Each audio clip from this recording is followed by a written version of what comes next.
दा बिसोरो किडनाप खालामनानै रेपिं खालामनानैहाय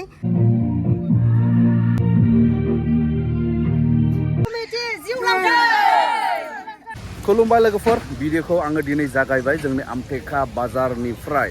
नैबे आमटेका बाजारा जोङो दिनैहाय बाजार दिन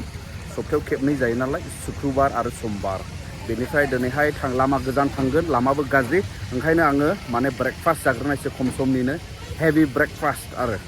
नैबाव जागोन माथो हादों आबै मा होनो बेखौलाय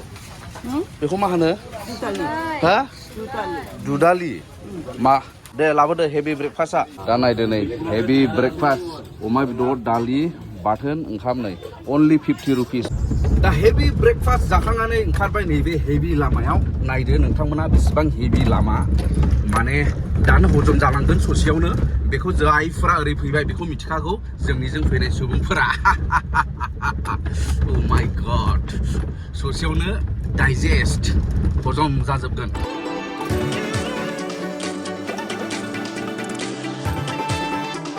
लोगोफोर आङो दा मोनफैबाय काजलगाव एरियायावनो बेनिफ्राय बे गामियाव माने रैखाथि महिला आफादनि जिनाखि गामि बे गामियाव सौहैनोब्ला नैबे जाहैबाय हाइवे नैबे हाइवे बेनिफ्राय ओरै अपोजिटआव थाहैबाय UN ब्रह्म कलेज बे UN ब्रह्म कलेजनि अपोजिट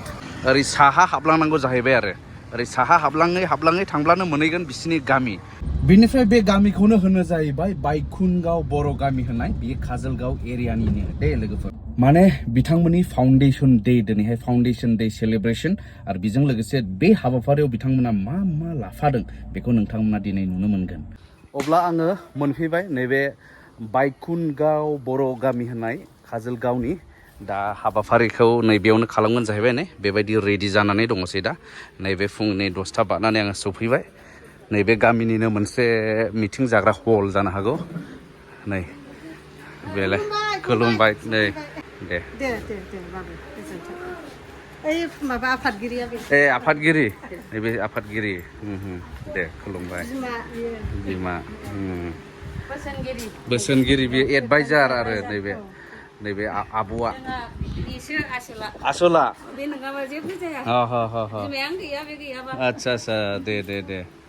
दा नैबे औ नैबे गुमै जाहैबाय नै गोजोन्थों दा बेयावनो हाबाफारिया जागोन दिनैहाय नैबे गामिनि रैखाथि महिला आफादनि गायसन सान फालिनाय रैखाथि महिला ब्रैथि खेब जोनोम सान फालिनाय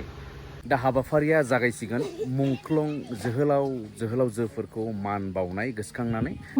बिबारखौ बावग्रोनो हागोन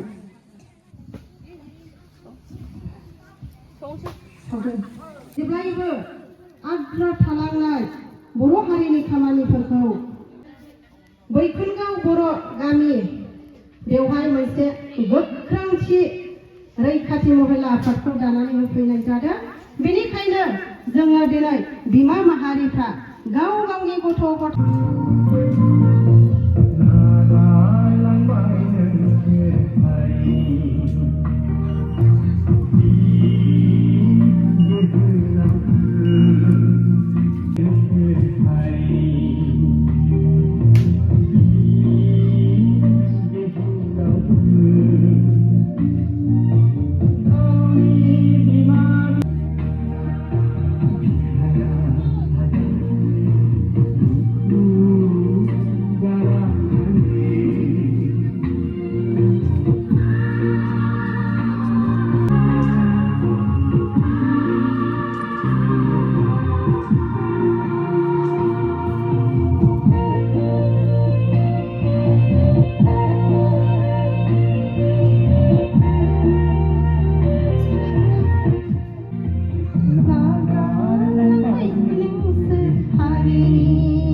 जोब्बाय दानिया नैबे रैखाथि महिला आफाद बायखुनगाव बर' गामि काजलगावनि बे बिथांमोननि आफादा मानि थाखाय गोख्रों आरो बिथांमोना मानि थाखाय दिनै आइजो हिसाबै बेबायदि मोनसे समाजाव बिबान लानानै दं बेखौ नोंथांमोना मिथिनो लुबैबाय जानो हागौ दा नोंथांमोननो मिथिहोनो आङो सिगांबाय दा गासै दैदेनगिरिफोरा बे रैखाथि महिला आफादनि दैदेनगिरिफोरा नैबे गासैबो नै सोरबा मादै सोरबा बाजै सोरबा आब' बेबायदि गासैबो दा बिथांमोननिफ्राय जोङो मिथिनानै लागोन गिबियावनो आङो आब' नैबे एडभाइजारनिफ्राय मिथिना लानायसै बे आब' जासिन्था नार्जारि बिथाङा दा एडभाइजार हिसाबै दङ दा नैबे रैखाथि महिला आफादखौ नोंथांमोना मानि थाखाय दानानै लायामोन जे खुलुमबाय गिबियावनो जोङो बे रैखाथि महिला आफादखौ जोङो गोसो जानानै हारसिंनो दानाय नङा नाथाय 2019 मायथाइयाव जिहुथि जोंनि गामिनिफ्राय 2019 मायथाइनि 15 आगस्ट 15 आगस्ट बे खालि जेब्ला गथ'आ बे जोंनि 15 आगस्ट इन्डिपेन्डेन्स डेखौ फालिखांनानै न'आव बिथाङा फैदोंमोन अब्ला बिथाङा गावनि उदैनि जानाय लोंनायखौ बियो संनानै जानो होननानै आलु लेबनानै बियो उसुं खनायाव गारहैनो नागिरनायावनो फट खरे बबेनिफ्रायबा बार हुखा सिल्लाफोर बायदि फैनानै मोनसे बलेर' गारिजों जोंनि उन्दै जोंनि गामिनिनो गथ' फिसाखौ नाबालकखौ बिथां माखासे मुस्लिमफोर खाथिनिनो दा बिसोरो किडनाप खालामनानै रेपिं खालामनानैहाय दा बे गथ'खौ बेबायदि गिथावना गिलु बालु लाजिसिं सिं बेफोरबायदि जाथायखौ खालामदों बे गथ'नि मुङै जोङो दाब दाब अल चिरां डिस्ट्रिक्टनि गासै जोंनि फरायसा आफाद बेफोरो आइजो अनसाय आफाद माखासे हाइ स्कुल एमइ स्कुल बिथां फरायसुला फरायसुलिफोरखौ लानानै गोबां जोंनि हानजाया ज' जानानै जोंनि चिरां डिसिनावबो मोनसे धरना हाबाफारिबो लानाय जादों बिथां फरायसुला फरायसुलि गथ' जोंनि फिसा फिसौफ्रा गरमनि दिनाव धरना होनायलाय सोर बोरै बिहुस जानानै गरम जानानै सोरबा गारामा रानखांनानै होज्रिखाव धरना होनायखौ जोङो बानायनायाव सोरबाया फिटबो नांदों आनकनसियासबो जादों बेफोरबायदि जोंनि गामियाव दिनै गुबुन हारिफोरजों इनजुर जानानै थानायलाय बिनिखायनो जोङो खेबसे नङा खेबनै जोंनि फिसा फिसौफ्रा जाहाथे जोंनि बर' हारिनि फिसा फिसौफ्रा बेफोरबायदि अनासारि बिनासारि आरो खैफोदाव दा गोग्लैबावथोंसै होननानै दाब दाब जायगानि जोंनि मेलेमजिबि बिथांमोना बेखौ मोजाङैनो सावरायलायनानै बे महिला रैखाथि कमिटिखौ एबा आफादखौ दानानै होफुंदों बिनिखायनो जोङो दिनैखौ लानानै ब्रैथि बार जाबाय जोङो महिला जोनोम सानखौ फालिबाय थाबोदों आरो फालिलांबाय थागोन जोङो बुरैलांगोन जोङो थैलांगोन थेवबो इयुन जेनेरेसनफ्रा बे हाबाफारिखौ लालांबाय थागोन आरो जोंनि गुबै थांखि उद्देश्यआ बेनोदि जोङो बर' बिमा जानानै जोंनि लाइमोनफोर सोरबाया दिनै बहुद रोखोमनि जेंना जेंगोनायाव गोग्लैसोनानै दिनै जोंनि बर' हारिया गाहायाव आगान सुरलांगासिनो दं बिनिखायनो जों बिमा माहारि जानानै गासैखौबो जोङो सांग्रां लानांगौआ जोङो बिमा बिफानि दायथ' बिनिखायनो जोङो जेब्लायबो बे हाबाफारिखौ जोङो दोनथ'नो हानाय नङा जोङो जालांबाय थागोन दानि आथिखालनि सोलिबाय थानाय जोङो गोबां आइजोफोरनि जेंना जेंगोना हाबा जाखानाय आइजोफ्रा गुबुन हौवाजों खारफानाय गावनि अनजालु फिसाजो फिसालाफोरखौ नागारनानै आलाय सिलाय नाथावनि खालामनानै गुबुन हारिनि हौवाजों बेबायदि दोनखारनाय खारनाय जोंनि गामियाव जानो मोना आरो जायोब्लाबो जोङो गोख्रोङै बेखौ राहा लानाय जागोन आरो से नाम्बाराव दङ जाहैबाय जोंहा बर' लाइमोनफ्रा माखासे लिरनाय फरायनाय बिथिंबो जौगालांनांगौनि थाखाय जोङो उन्दै बैसोआव हाबा खालामनाय एबा फेग्रा जाग्रा मुवा बेसाद बेफोरखौ जोङो गोख्रोङै नोजोर होनानै समाज सिबियारि हारि सिबियारि बिथांमोनखौ जों लोगो नांनानैब्लाबो जों बेजों नङा बेजों राहा लामा नागिरनानै जोङो फोसाबलांगोन जाहाथे जोंनि बर' हारिया फावसयलांनो नागिरनायखौ जोङो बिमा माहारिफ्रा नोजोर होनानै दिनै गोख्रों जान्जि खाफ्रानानै जोंनि बर' हारिखौ गोजौआव दिखोलांगोन जै बर' हारिनि जै रैखाथि महिला आफादनि ब्रैथि सान फालिनायनि थाखाय जै बर' बिमानि जै रैखाथि महिला कमिटि जिउ लांथों जै बर' बिमानि ब्रैथि खेब महिला सान फालिनायनि जै फरायसा आफादनि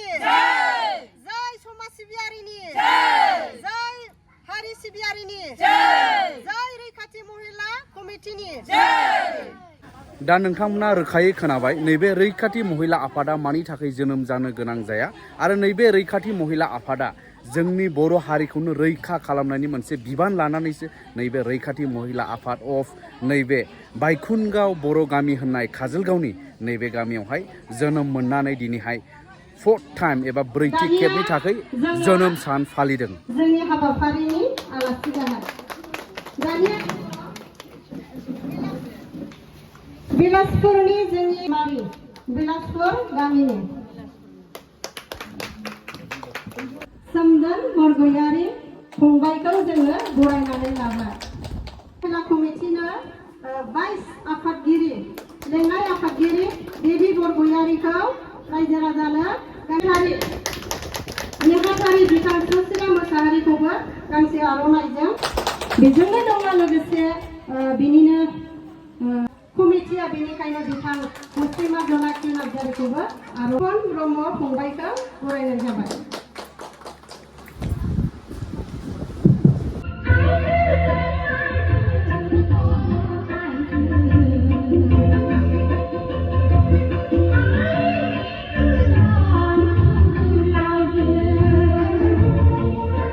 गोग्गो जायोब्लासो गाहाम थासारि जायोब्लासो बे गामिया गाहाम जागोन। मोनफ्रोमबो गामिनि गासैबो न'खरफोरा गोग्गो जायोब्ला गाहाम जायोब्ला जोंनि हालामा गाहाम जागोन। न'खराव सासे गोबाव समनि थाखाय बेमाराव गोग्लैसोनानै थानाय एबा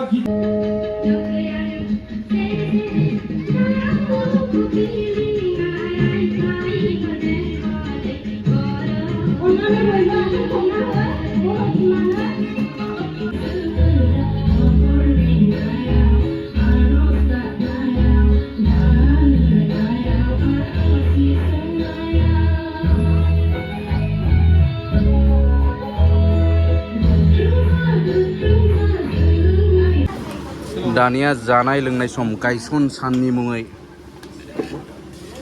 रानगासिनो दङ नै गासिबो महिलाफोर जोबखादां मैथा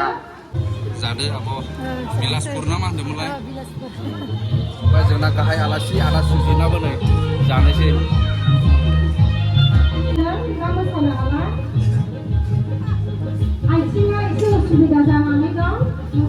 अब्ला जाखांबाय लोंखांबाय बिराद मोजां हाबाफारि जाबाय नैबे रैखाथि महिला आफाद बैकुनगाव गामि बर' गामि काजोलगाव एरियानि दा बिदाय लानायनि सम नै हाबाफारिया एसे जाबाय थाबावनो हागौदां ओमफ्राय जोंहा जाजेनबाय बिसोर जाथ'वाखै जायखिया बिराद गोजोननाय मोनबाय आब'मोन हामबायसै औ ओरैबो आलासि दंबावो नै सासे आब' औ बेबायदि आरो दा बिदाय लानायसै ओमफ्राय भिडिअखौबो बेखिनियाव फोजोबनायसै दे बाय बाय जै बर' हारिनि